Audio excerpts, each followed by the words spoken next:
அனைவருக்கும் நமஸ்காரம் நண்பர்களே. அடியேன் அரவிந்த் ஐயங்கார், ஜோதிட சாம்ராட். நான் அயோத்தியா பணத்துலேருந்து பேசுகிறேன். இப்போ நாம் பார்க்க போகிறது என்ன அப்படின்னா, விஷ்ணுபதி புண்ணிய காலம் அப்படின்னு சொல்லி கேள்விப்பட்டிருப்பீங்க. விஷ்ணுபதி புண்ணிய காலத்தை பற்றி, அதனுடைய பூஜைகள் எப்படி பண்ணணும், என்னென்ன மாதிரி பண்ணனா நன்மைகள் கிடைக்கும், என்ன நேரத்தில் பண்ணணும் அப்படிங்கிறத நாம் இப்போ பார்க்க போகிறோம். இந்த விஷ்ணுபதி புண்ணிய காலம் அப்படிங்கிறது முதல்ல என்னான்னு தெரிஞ்சுக்கலாம். உங்களுக்கு இது ரொம்ப மெயினான ஒரு பாயிண்ட். உங்களுக்கு விஷ்ணுபதி புண்ணிய காலம் அப்படின்னா என்ன அப்படின்னு இப்போ நம்ம பார்க்க போகிறோம்.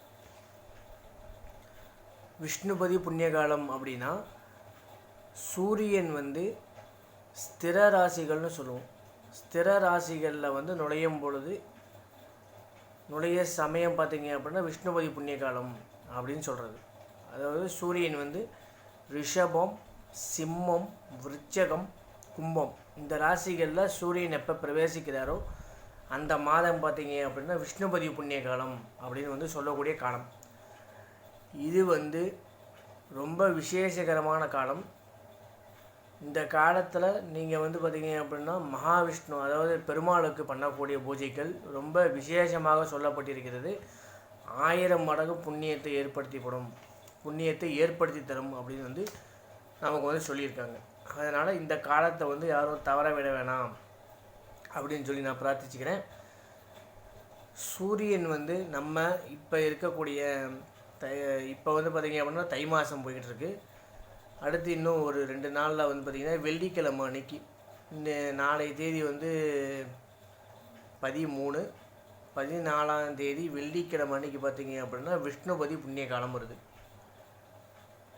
எப்படி உங்களுக்கு நம்ம அந்த கணக்கீடு பண்ண எழுதுவோம் அப்படின்னா, நம்மளுடைய மானசீக குருநாதர் எப்படி சொல்லியிருக்காரோ அதே போல் பார்த்திங்க அப்படின்னா நம்மளும் அந்த அவருடைய நேரத்தையே தரோம். இதை எல்லோரும் நோட் பண்ணிக்கோங்க.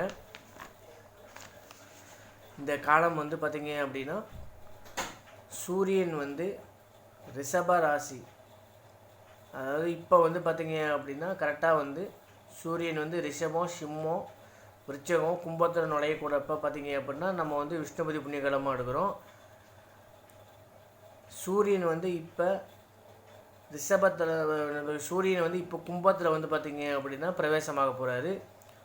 கும்பத்தில் பிரவேசமாக போகிறதுனால பார்த்திங்க அப்படின்னா நமக்கு விஷ்ணுபதி புண்ணிய காலம் இந்த நாளில் வரப்போகிறது.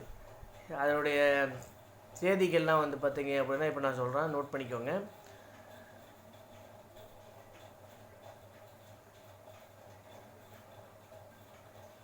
13ஆம் தேதி அதிகாலை 4:14 மணிக்கு பார்த்திங்க அப்படின்னா சூரிய பகவான் நமக்கு மாசி மாதத்தில் பிரவேசமாகிறாரு. என்ன டைம்னா அதிகாலை 4:14 மணிக்கு சூரியன் பார்த்திங்க அப்படின்னா கும்பராசிக்குள்ளே என்ட்ராகிறாரு. இந்த கும்பராசிக்குள்ளே என்ட்ராகிறது தான் பார்த்திங்க அப்படின்னா நம்ம விஷ்ணுபதி புண்ணிய காலம்னு சொல்கிறோம். இந்த டைமை நோட் பண்ணிட்டீங்களா? அடுத்ததாக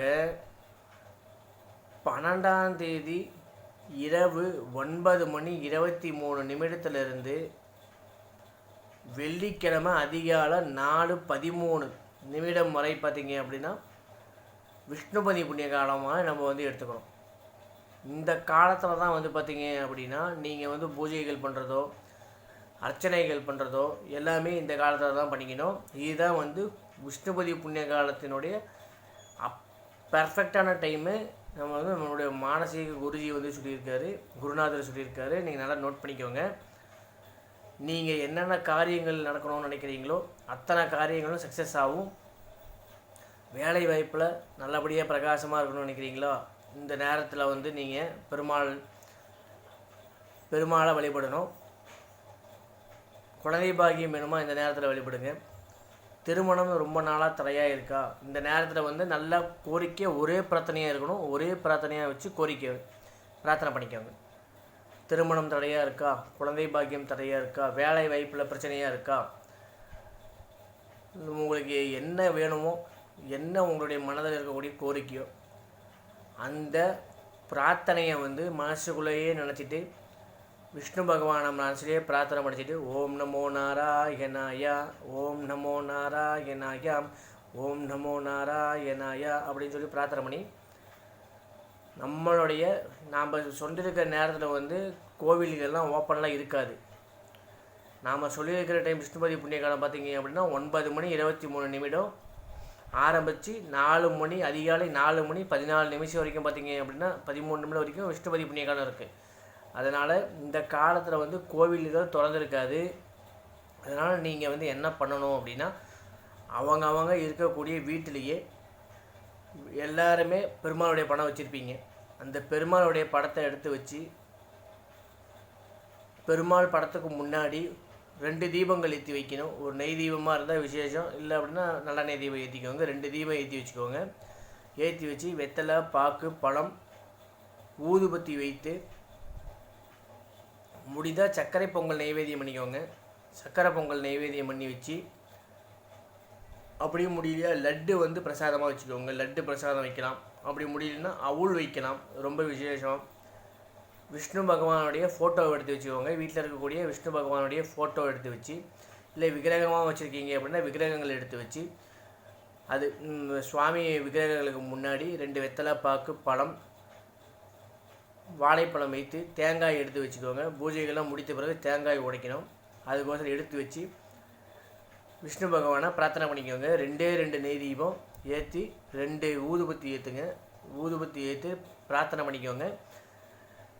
பிரார்த்தனை பண்ணுற நேரத்தில் ஒரே ஒரு கோரிக்கையை மட்டும்தான் மனசில் வந்து பிரார்த்தனை நினச்சிக்கணும். நினச்சிட்டு 27 முறை பெருமாளை வந்து பெருமாள் படத்தையும் உங்கள் ஆற்றுல இருந்தே சுற்றி வாங்க. ஆற்றுல நீங்கள் வந்து ஒரு சேரில் எடுத்து வச்சுக்கலாம், இல்லை ஒரு டேபிள் போட்டு விஷ்ணு பகவானுடைய படத்தை எடுத்து வச்சு யார் யாருக்கு என்ன கோரிக்கையோ ஆற்றுல இருக்கவா எல்லாருமே பிரார்த்தனை பண்ணி பெருமாளை வந்து பிரதட்சணமாக வரணும். 27 முறை ஒரு பூ வாங்கிக்கோங்க. மல்லிகைப்பூ வாங்கிக்கோங்க. மல்லிகைப்பூ வாங்கிட்டு 27 முறை விஷ்ணு பகவானை பிரதட்சணம் பண்ணி ஒவ்வொரு முறை சுற்றி வரும்போதும் மல்லிகைப்பூ வாங்கினாலும் சரி, இல்லை சாமந்தி பூ வாங்கிட்டாலும் சரி, வாங்கி வச்சு பிரார்த்தனை பண்ணிக்கோங்க. 21 முறை சுற்றி வந்துட்டு ஒரு பூவை வச்சிடணும்.